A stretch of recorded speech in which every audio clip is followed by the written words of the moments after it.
Hello guys and welcome back to Gadget Grasp 101 channel. Today we are going to be learning how to fix your account once compromised Instagram problem.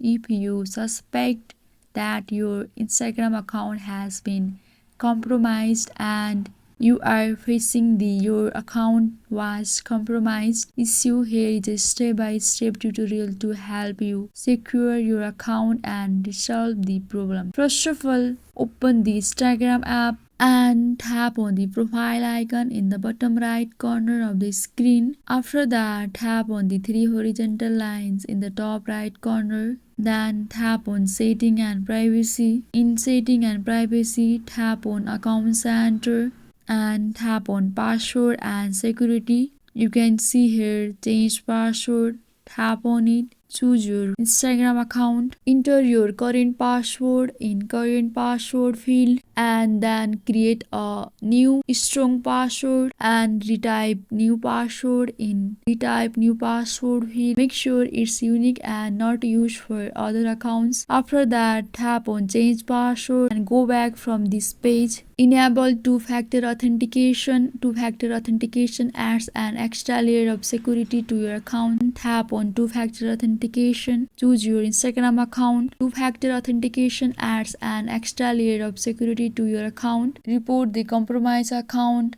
Open the Instagram app. Tap on the profile icon in the bottom right corner of the screen. After that, tap on three horizontal lines in the top right corner and tap on setting and privacy. Scroll down. You can see here help. Tap on it. After that, tap on report a problem. In report a problem, you should briefly explain what happened or what's not working. You can add photo or screenshot of the issue. After that, tap on send. That's it guys. I hope this video was helpful for you. Please like and subscribe the channel and also don't forget to press the bell icon. Thank you.